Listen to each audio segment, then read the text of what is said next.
she was crying and upset, and I could hear it in her voice, and it was just awful. I never will forget it. People panic over a possible active shooter after a man steals a gun inside a store. It happened inside Academy Sports in Liberty Commons. No shots were fired there, but the suspect would use that gun in shootings in both Independence and Holt, all in a matter of a couple of hours. We had team coverage of the crime spree. Kelly Taylor is in Independence. Emily Rittman is live in Holt. But we begin where it all started, at that Academy Sports store in Liberty, and that's where we join KCTV5's Leslie Aguilar. Leslie? Well, right now, the Academy Sports and Outdoors is back open for business. None of the people we spoke with in the last couple hours have any idea of the chaos that was happening here earlier today. No one was hurt, but plenty of people are shaken up. Employees inside the store called 911 at 10:59 this morning, saying a man stole a gun from the gun bar. The man tried to buy a handgun, but was denied. He then pulled out a knife and jumped the counter, stealing the gun he was trying to buy. Some employees told police the man then loaded the gun in the store. Officers arrived just 3 minutes after the first 911 call. Liberty Police praised the staff of the Academy Sports for how this was handled, announcing the danger to the entire store and the chaos of everyone trying to leave, though it was unclear whether the suspect left. Officers from multiple agencies responded, not knowing if it could turn into an active shooter situation. One man told us his wife was working inside the Academy Sports when this happened. She escaped out the back door and called him. Matthew Perkins immediately came to check on her. She was trying to hold back her tears. It's a very scary process to go through. It shouldn't happen.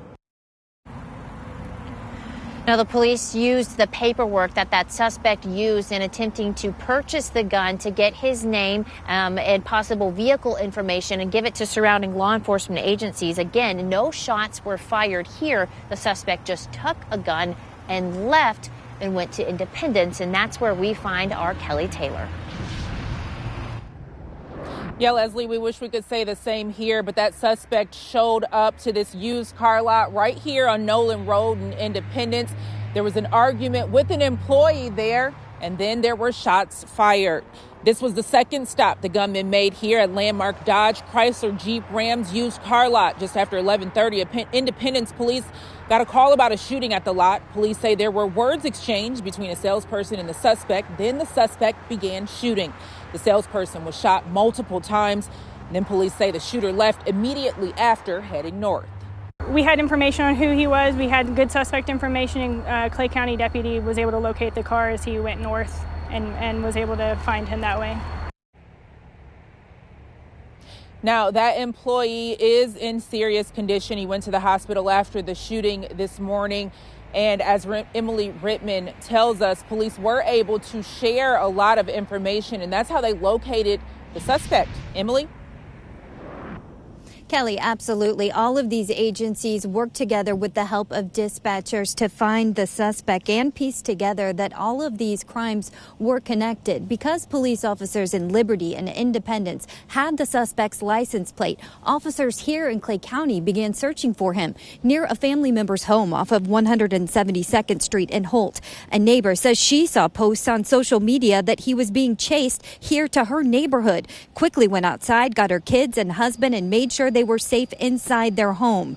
Before that, just after noon, officers had tried to pull the suspect over near Kearney, but he refused to stop. When he got to his family member's home, a deputy shot and killed the suspect. The deputy will be interviewed by the Missouri State Highway Patrol, which is investigating what happened before the deputy shot the suspect. We don't know if shots were exchanged or if the suspect pointed a gun at the deputy. Today's crimes unfolded quickly.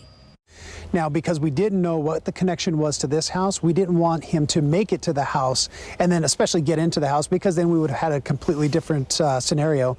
That would have been a barricaded subject with unknown parties inside the house with him. So I am very fortunate that we were able to have the heads up, get everybody inside, and be safe for this unfortunate thing. And we are told the suspect's dad and sister were home at the time of the shooting but were not hurt. The suspect's identity has not yet been released. Reporting live, Emily Rittman, KCTV5 News. Thank you, Emily. And as everything unfolded, KCTV5 sent the latest developments to smartphones and tablets across the metro. And you can get breaking news alerts by downloading the free KCTV5 News app.